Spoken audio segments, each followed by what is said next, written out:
Lecture du deuxième livre des martyrs d'Israël. En ces jours-là, 7 frères avaient été arrêtés avec leur mère. À coups de fouet et de nerfs de bœuf, le roi Antiochos voulut les contraindre à manger du porc, viande interdite.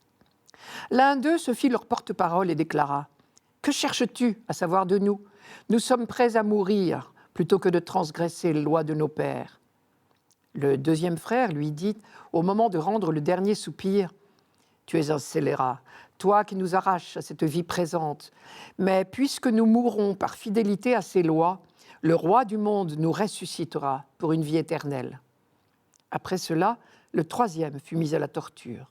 Il tendit la langue aussitôt qu'on le lui ordonna, et il présenta les mains avec intrépidité, en déclarant avec noblesse « C'est du ciel que je tiens ces membres, mais à cause de ces lois, je les méprise, et c'est par lui que j'espère les retrouver. » Le roi et sa suite furent frappés de la grandeur d'âme de ce jeune homme qui comptait pour rien les souffrances. Lorsque celui-ci fut mort, le quatrième frère fut soumis aux mêmes sévices. Sur le point d'expirer, il parla ainsi « Mieux vaut mourir par la main des hommes quand on attend la résurrection promise par Dieu, tandis que toi, tu ne connaîtras pas la résurrection pour la vie. » Ce texte marque une étape capitale dans le développement de la foi juive.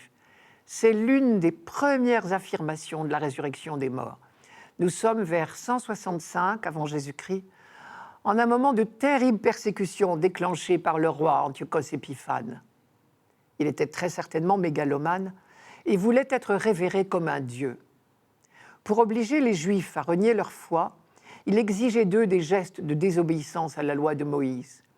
Cesser de pratiquer le sabbat, offrir des sacrifices à d'autres dieux que le Dieu d'Israël, manquer aux règles alimentaires de la loi juive. Leur fidélité a conduit de nombreux Juifs au martyre, plutôt mourir que de désobéir à la loi de Dieu. Mais paradoxalement, c'est au sein même de cette persécution qu'est née la foi en la résurrection. Car une évidence est apparue, qu'on pourrait exprimer ainsi. Puisque nous mourrons par fidélité à la loi de Dieu, lui qui est fidèle nous rendra la vie. Aujourd'hui donc, nous lisons un passage de l'histoire de 7 martyrs, 7 frères, torturés et exécutés par Antiochos Épiphane. Et c'est cette extraordinaire découverte de la foi en la résurrection qui les a soutenus. Puisque nous mourrons par fidélité à ses lois, le roi du monde, sous-entendu le véritable roi du monde, nous ressuscitera pour une vie éternelle. On a donc là une affirmation très claire de la résurrection. Et une résurrection, on l'aura remarqué, très charnelle. L'un des frères parle de retrouver ses membres. C'est du ciel que je tiens ses membres, mais à cause de ses lois, je les méprise, et c'est par lui que j'espère les retrouver. C'est presque la première affirmation de cette foi dans la Bible. Jusque-là, on y parlait relativement peu de l'après-mort. L'intérêt se concentrait sur cette vie et sur le lien vécu ici-bas entre Dieu et son peuple, ce lien qu'on appelait l'alliance. Pour dire autrement, on s'intéressait à l'aujourd'hui du peuple, au lendemain du peuple et non au lendemain de l'individu. Après la mort, le corps était déposé dans la tombe, couché avec ses pairs, selon la formule habituelle. Et on pensait que seule une ombre subsistait dans le Sheol, lieu de silence, de ténèbres, d'oubli, de sommeil. Et c'est donc au IIe siècle seulement que la foi en la résurrection a été formulée en Israël. Des prophètes comme Isaïe ou Ézéchiel avaient préparé le terrain en affirmant très fortement la fidélité de Dieu. Mais jamais ils n'avaient envisagé une véritable résurrection des hommes. Chez Ézéchiel, par exemple, la fameuse vision des ossements desséchés, au chapitre 37, ne parlait pas de résurrection individuelle, mais du relèvement du peuple d'Israël. Isaïe, lui, avait annoncé « Dieu fera disparaître la mort pour toujours. Le Seigneur Dieu essuiera les larmes sur tous les visages, et dans tout le pays il enlèvera la honte de son peuple », au chapitre 25 d'Isaïe. Mais on peut penser qu'Isaïe ne parlait pas ici de la mort biologique, mais de la mort spirituelle que représente le péché et qui est effectivement la honte de son peuple. On a donc aujourd'hui, avec le texte des martyrs d'Israël, une étape beaucoup plus avancée du développement de la foi d'Israël. La découverte de la foi en la résurrection des corps n'a été possible qu'après une longue expérience de la fidélité de Dieu. Et alors tout d'un coup, c'est devenu une évidence que le Dieu fidèle, celui qui ne nous a jamais abandonnés, ne peut pas nous abandonner à la mort, quand nous acceptons de mourir par fidélité, justement. C'est donc une étape capitale sur le chemin de la découverte de Dieu. Mais seulement une étape provisoire, qui sera à son tour dépassée. Pour l'instant, on envisage la résurrection seulement pour les justes. Ceux qui sont morts de leur fidélité à Dieu, le Dieu fidèle les ressuscitera. C'est ce que dit le 4e frère. Mieux vaut mourir par la main des hommes quand on attend la résurrection promise par Dieu. Tandis que toi, Antiochos, tu ne connaîtras pas la résurrection pour la vie éternelle. Il faudra encore des siècles d'éducation patiente de Dieu pour que la foi en la résurrection des morts soit affirmée sans restriction. Aujourd'hui, nous l'affirmons dans le « Je crois en Dieu », les Juifs aussi d'ailleurs. J'attends la résurrection des morts et la vie du monde à venir. Eh bien, cette affirmation, nous la devons, entre autres, à ces 7 frères anonymes du livre des martyrs d'Israël qui sont morts en 165 avant Jésus-Christ, sous Antiochos Épiphane.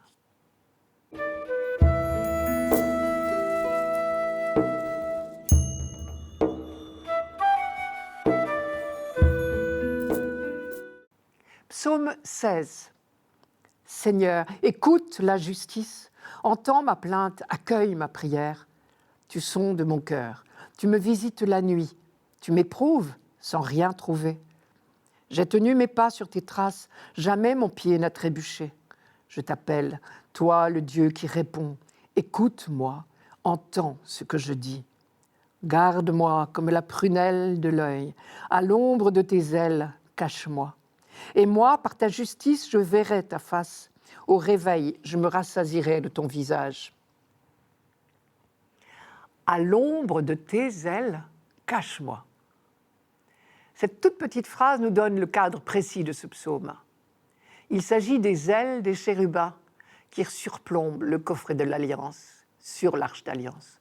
Nous sommes donc en pensée au temple de Jérusalem, dans l'endroit le plus sacré, le Saint des Saints, là où seul le grand prêtre pénétrait une fois par an, le jour du grand pardon, Yom Kippour. Ici, il ne s'agit pas du grand prêtre, mais de quelqu'un qui se cache, qui vient chercher refuge près de l'autel du temple de Jérusalem.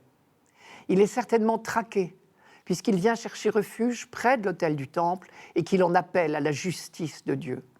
C'est le sens du premier verset. « Seigneur, écoute la justice ». Et du dernier, « Par ta justice, je verrai ta face ». S'il est contraint de remettre sa cause à Dieu, c'est qu'il est victime d'une erreur judiciaire, ce qui n'est certainement pas un cas isolé, puisque l'on se souvient que le prophète Amos avait des paroles très sévères sur le fonctionnement de la justice. En parlant des juges, Amos disait « Ils changent le droit en poison, ils traînent la justice à terre ». Amos prêchait dans le royaume du Nord, mais dans le royaume du Sud, ce n'était pas mieux. Voici ce que disait Isaïe. « Malheur, ils déclarent bien le mal et mal le bien. Ils font de l'obscurité la lumière et de la lumière l'obscurité. » Isaïe chapitre 5.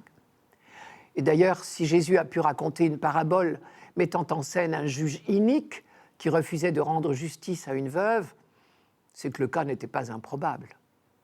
Et lui-même, Jésus, sera victime de faux témoignages. On en a une trace ici dans la phrase « Je t'appelle, toi, le Dieu qui répond, écoute-moi, entends ce que je dis ». Sous-entendu, les juges d'ici-bas, cela ne sert à rien de les appeler, ils ne répondent pas, ils n'écoutent pas.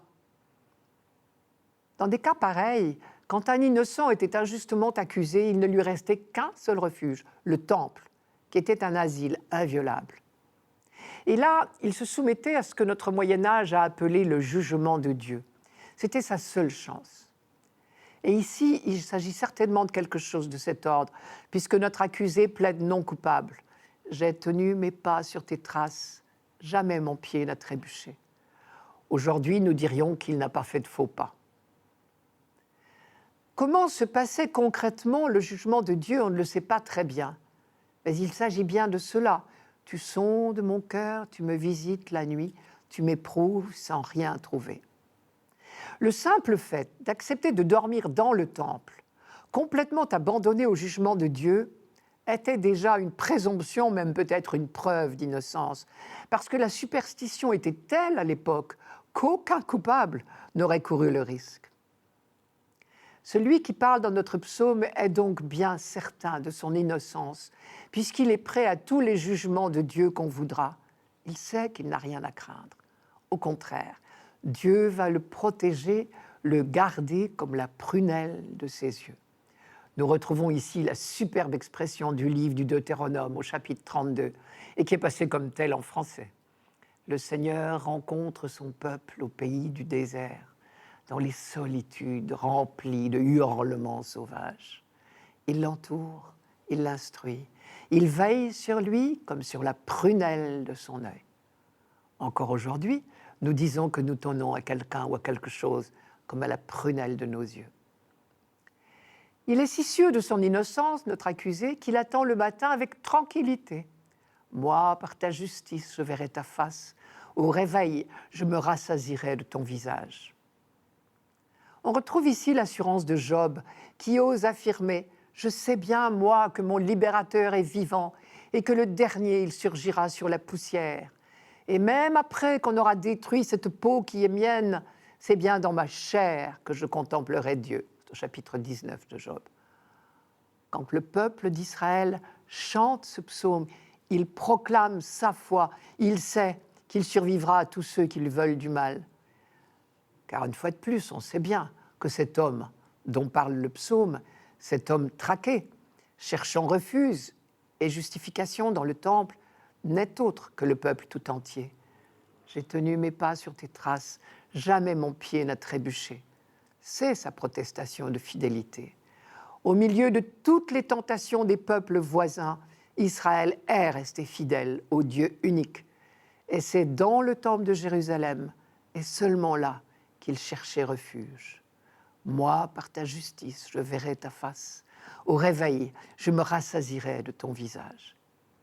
Il ne s'agit pas encore de résurrection individuelle, mais le peuple élu sait bien que rien ne pourra l'écraser totalement, car Dieu ne peut se renier lui-même. Au réveil, je me rassasirai de ton visage. Ce psaume n'a probablement pas été écrit pour annoncer la résurrection. Mais quand nous le redisons aujourd'hui, à la lumière de la résurrection du Christ, nous reconnaissons qu'il s'y applique tellement bien. Après la nuit de la mort, nous nous éveillerons dans la lumière de Dieu.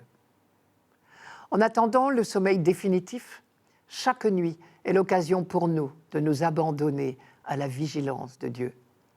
Alors on comprend pourquoi notre chant des complis reprend chaque soir la prière de ce psaume.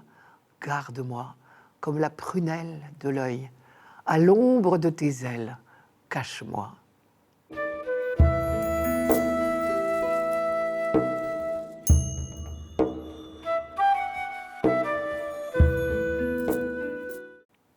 Lecture de la deuxième lettre de saint Paul apôtre aux Thessaloniciens.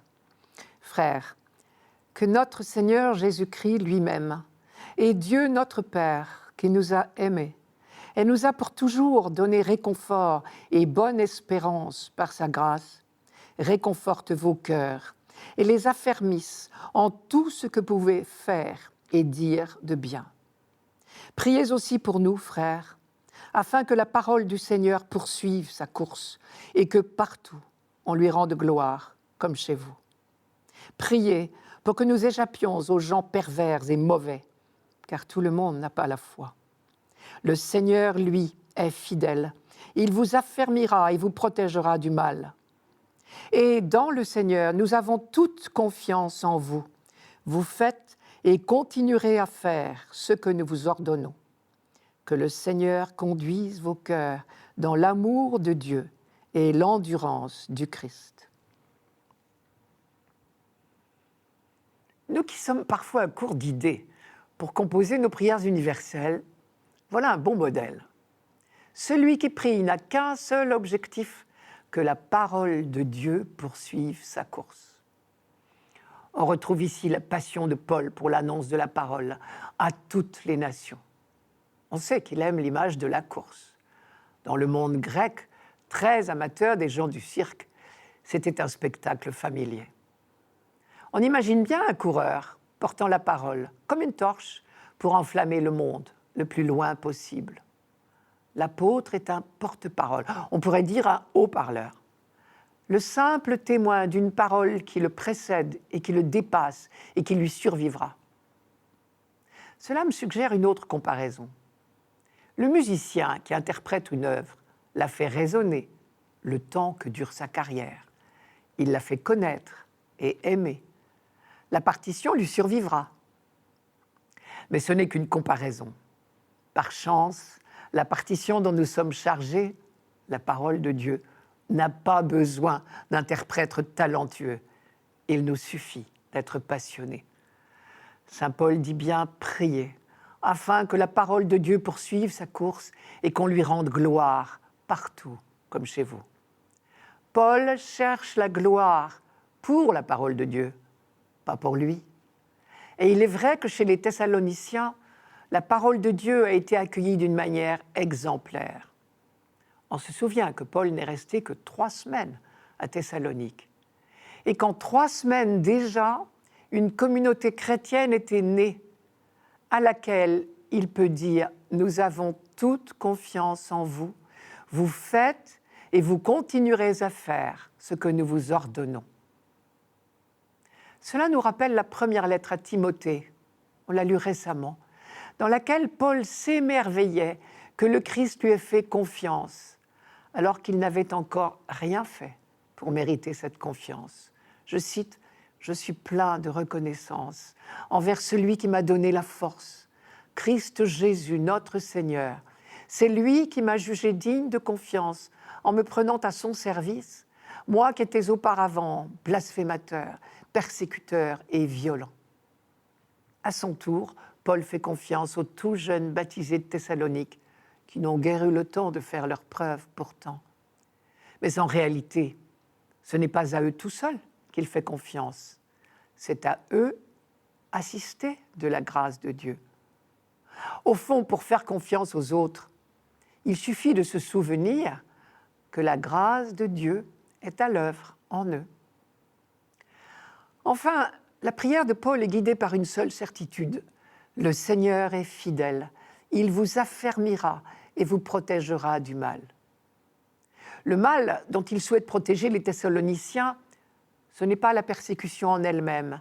Il sait qu'elle fait partie de la vie du chrétien. Et l'on sait bien que si lui-même n'est resté à Thessalonique que 3 semaines, c'est parce que la persécution des Juifs l'a contraint à partir. Mais ce dont les Thessaloniciens ont besoin, c'est du réconfort du Seigneur pour affronter cette persécution et tenir dans la durée. Paul insiste, « Priez pour que nous échappions aux gens pervers et mauvais, car tout le monde n'a pas la foi. » Échapper ici ne veut pas dire éviter. S'il avait voulu éviter la persécution, mais il fallait changer de métier. Échapper veut dire surmonter, avoir le courage de tenir bon. Le seul objectif, encore une fois, c'est que la propagation de l'Évangile, la course comme il dit, ne soit pas entravée. Et ce réconfort, Paul sait qu'il peut compter dessus. La fidélité, c'est le nom même de Dieu, le Dieu de tendresse et de fidélité. C'est sous ce nom que Dieu s'est révélé à Moïse. Et cette fidélité de Dieu, Paul l'a lui-même expérimentée. À preuve, sa phase superbe du début, je vous la cite, « Que notre Seigneur Jésus-Christ lui-même et Dieu notre Père, qui nous a aimés et nous a pour toujours donné réconfort et bonne espérance par sa grâce, réconforte vos cœurs. » Réconfort et bonne espérance. Il semble bien que ce soit synonyme pour lui. Et là, il nous fait toucher du doigt à quel point l'espérance est enracinée dans le passé, ou plutôt dans une expérience. Car l'espérance n'est pas une affaire d'imagination, comme si on s'inventait des jours meilleurs parce que l'aujourd'hui est difficile. Au contraire, l'espérance est une affaire de mémoire. C'est la vertu de la mémoire. C'est la foi ou la mémoire conjuguée au futur. Nous l'avons vu par exemple avec l'histoire des 7 martyrs du livre des Maccabées. S'ils ont pu découvrir la foi en la résurrection, c'est parce qu'ils avaient l'expérience de la fidélité de Dieu. Encore faut-il être accueillant à cette présence de Dieu. Et c'est pour cela que Paul suggère aux Thessaloniciens de se laisser, je cite, réconforter par notre Seigneur Jésus-Christ lui-même. On retrouve ici encore une fois la leçon du pharisien et du publicain. Chez le pharisien plein de lui-même, il n'y avait plus de place pour Dieu. Le publicain, lui, a pu être comblé parce que son cœur était ouvert.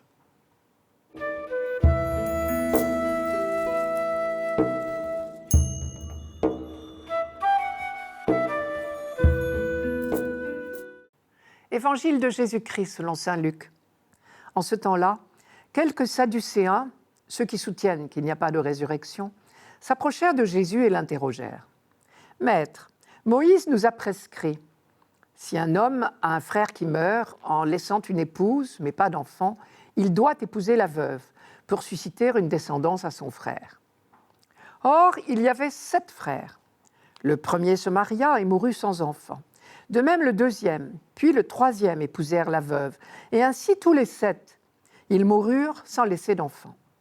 Finalement, la femme mourut aussi. Eh bien, à la résurrection, cette femme-là, duquel d'entre eux sera-t-elle l'épouse, puisque les 7 l'ont eue pour épouse ? Jésus leur répondit, « Les enfants de ce monde prennent femme et mari, mais ceux qui ont été jugés dignes d'avoir part au monde à venir et à la résurrection d'entre les morts ne prennent ni femme ni mari, car ils ne peuvent plus mourir. Ils sont semblables aux anges, ils sont enfants de Dieu et enfants de la résurrection. » Que les morts ressuscitent, Moïse lui-même le fait comprendre dans le récit du buisson ardent, quand il appelle le Seigneur le Dieu d'Abraham, Dieu d'Isaac, Dieu de Jacob. Il n'est pas le Dieu des morts, mais des vivants. Tous, en effet, vivent pour lui. Quand un problème n'a pas de solution, c'est qu'il est mal posé. Et là, vraiment, le problème posé par les Sadducéens semble bien insoluble. On a envie de dire chercher l'erreur. Leur question nous paraît un peu artificielle aujourd'hui, mais elle ressemble aux discussions interminables qu'on développait dans les écoles de théologie. C'est un cas d'école un peu poussé sur un sujet qui était à l'ordre du jour. Encore faut-il se rappeler qu'au temps du Christ, la foi en la résurrection était toute neuve. Elle n'était pas encore partagée par tout le monde. Les pharisiens y croyaient fermement. Pour eux, c'était une évidence que le Dieu de la vie n'abandonnerait pas ses fidèles à la mort. Mais on pouvait très bien être un bon juif sans croire à la résurrection de la chair. Et c'était le cas des Sadducéens. Pour justifier leur refus de la résurrection, ils cherchent à démontrer qu'une telle croyance conduit à des situations ridicules. Leur logique est imparable. Une femme ne peut pas avoir 7 maris à la fois, on est tous d'accord. Si vous croyez à la résurrection, disent-ils à Jésus, c'est pourtant ce qui va se passer. Elle a eu 7 maris successifs qui sont morts les uns après les autres. Mais si tous ressuscitent, vous voyez à quoi cela nous mène ? L'erreur, Jésus va le leur dire, c'est de chercher nos articles de foi dans nos raisonnements. Isaïe l'a dit depuis longtemps, rappelez-vous, je vous le cite, « Les pensées de Dieu ne sont pas nos pensées, et ses chemins ne sont pas nos chemins. » C'est au chapitre 55 d'Isaïe. Jésus, au contraire, appuie sa foi uniquement sur l'Écriture. Il l'avait bien dit au tentateur, « L'homme ne se nourrit pas seulement de pain, mais de la parole de Dieu. » Et ici, il dit en quelque sorte, « Ne nourrissez pas votre foi de raisonnement et de discussion, mais de la parole de Dieu. » Et ici, sa référence à l'Écriture, il la prend dans les paroles de Moïse, tout comme ses interlocuteurs d'ailleurs. Les Sadducéens commencent en disant « Moïse nous a prescrit ».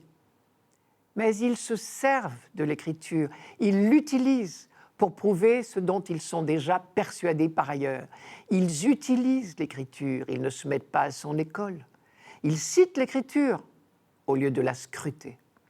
Jésus, au contraire, cherche dans l'Écriture quelle révélation elle nous apporte sur Dieu. Or, Moïse l'a bien dit. Dans le buisson ardent, au chapitre 3 de l'Exode, Dieu s'est révélé à lui comme le Dieu de nos pères, Dieu d'Abraham, Dieu d'Isaac, Dieu de Jacob. Dieu ne peut pas être Dieu pour un temps seulement.